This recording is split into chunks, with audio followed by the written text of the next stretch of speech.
would be around one international campaign, and it would be coordinated and agreed and activated on one day. Now, this, we agreed, might be too soon for us to do that piece of work, but we could still do an active campaign and all do an active campaign on this day, but it may not be a coordinated activity, one that's completely aligned internationally, because it might be too soon for us, but we could certainly all have something on this day. But we should still aim to have one other activity, a campaign. Some of the things we talked about that could restrict us or that we'd have to think about would be about how we would communicate following this event. And we talked about... Yes. So it's all right, we'll come back to that one. Who's your Mariella? Hello, everyone. Okay, we came to the conclusion that we would like to attempt to bridge the gap between the developed and the developing countries or regions. But we are clear that it's a good aim, but we think we have to attempt with sensitivity and listening to their needs and not to impose. Brilliant. Thanks, Mariella. This table? I got tapped. No, I'm not the best handwriter.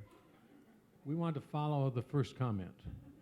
One organization, but once you've got that, what you really need is one set of data.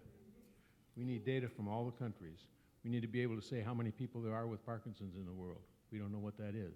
We need to be able to say that. We need to say what things are doing well, what things aren't doing well, from the world standpoint, but only when we have one organization and one set of data.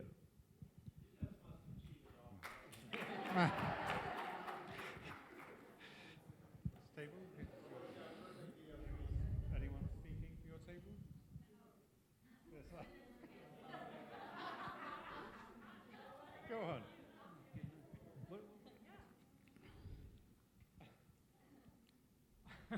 This is horrible.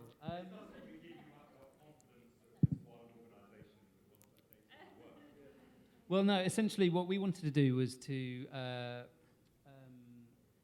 avoid duplication. So we wanted to create some kind of audit or inventory of all the Parkinson's information around the world. Is that right? Have I said that right?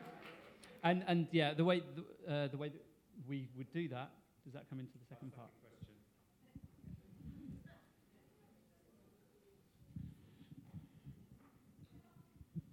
We thought that we could achieve a information sharing platform.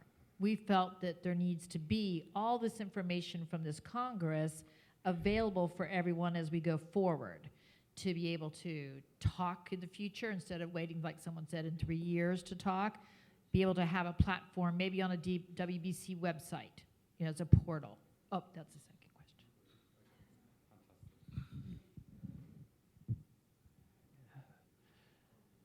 Somebody said they would send a man to the moon, I think it was the early 60s, and we're going to get there before the end of the decade, so somebody was daft enough on this table to suggest a cure, but there you go, can't have everything. Failing a cure, which I hope you don't fail in, by the way, because you'll get marked very poorly if you do fail. Use data to spot Parkinson's disease sooner, digital biomarkers. Because if you can spot the disease sooner, and we know that there are things that you can do to fend it off for a period of time, I don't particularly care if when I die that it's not with Parkinson's, because it hasn't had long enough to get me. So I'm quite happy that if we can spot it sooner, then we can do things to live with a quality of life longer. And the practical example too. Yeah. That comes next. You'll have to wait. Okay, so what we're hearing is one voice, one activity, one database, one information sharing platform, something to bridge the gap between the developed and the developing. So can we have one practical suggestion? This group will be primed and ready. To make this happen? Okay, so actually we differed on this initiative. We thought actually that the timing would be that you could get everybody together around World Parkinson's Day in 2017 because it's a virtual way for everyone to put their hand up. We thought a great landing spot would be WPC, where then people could go. And we were looking at the lowest common denominator being some of the developing countries that don't have as many resources as some of the developing ones. And this would be a way to kind of get everybody on board, drive them to a central repository or platform. And then there you could have some of the basic resources that people have already built, so there's not duplication. And it could be an area for patients and caregivers, an area for our healthcare providers, and then there could be a way to kind of build a consortia around all the research that's happening. So that, I guess, there's a lot more than within the next year, but this would be our catalyst to drive people together, at least to start to build that. Fantastic. Thank you. Let's go to you. You again. And so basically with the information sharing platform, looking at using the WPC website so that you might have a directory of people who were here and who were the panelists and who were speakers, so that you can possibly email them and say, I really want to learn more about what you were doing because I'd like to get involved, or we'd like to do that program here in the US. So definitely have a place on the WPC website going forward.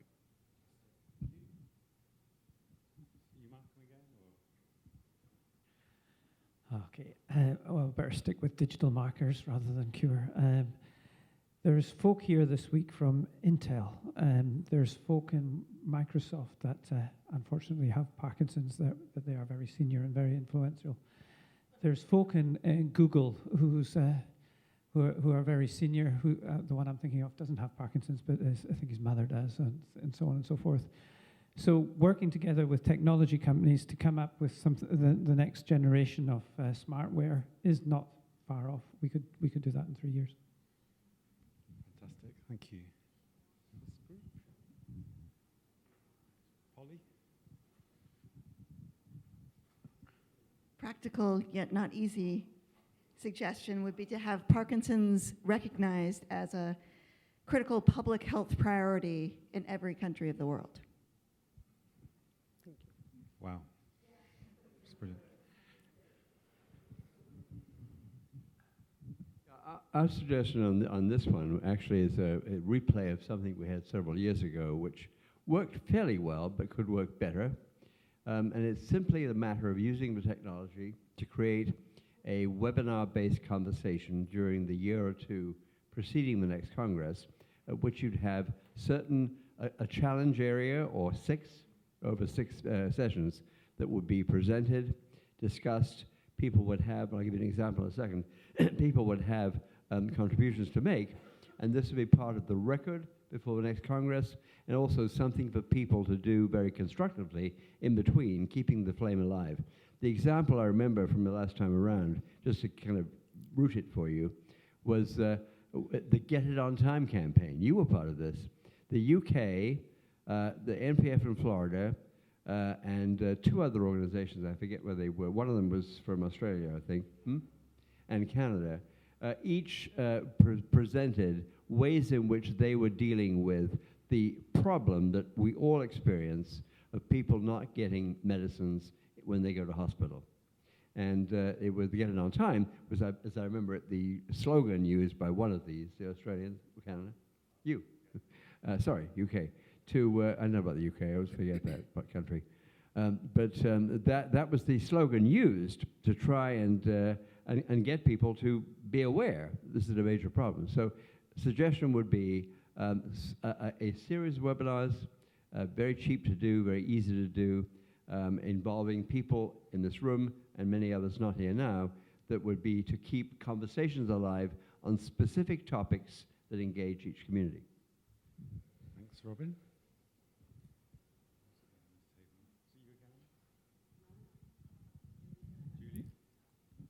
So ours is really a continuation of what a couple of the other tables have said about a shared platform where we can come together. I would certainly advocate that we use an open technology that we can all access, so something like Google Docs that is open, collaborative.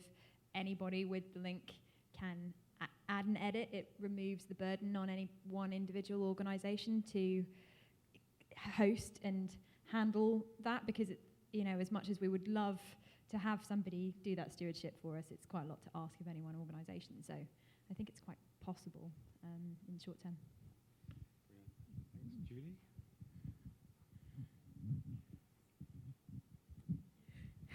Thank you. The short message that we have for the second one is that we need strong, correct epidemiological research data that covers all nations.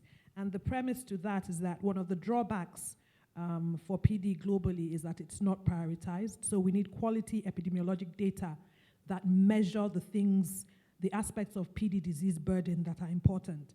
The data we have are outdated, they represent an underestimation, and they use measures that don't really capture the things that are important to people with PD. Thank you.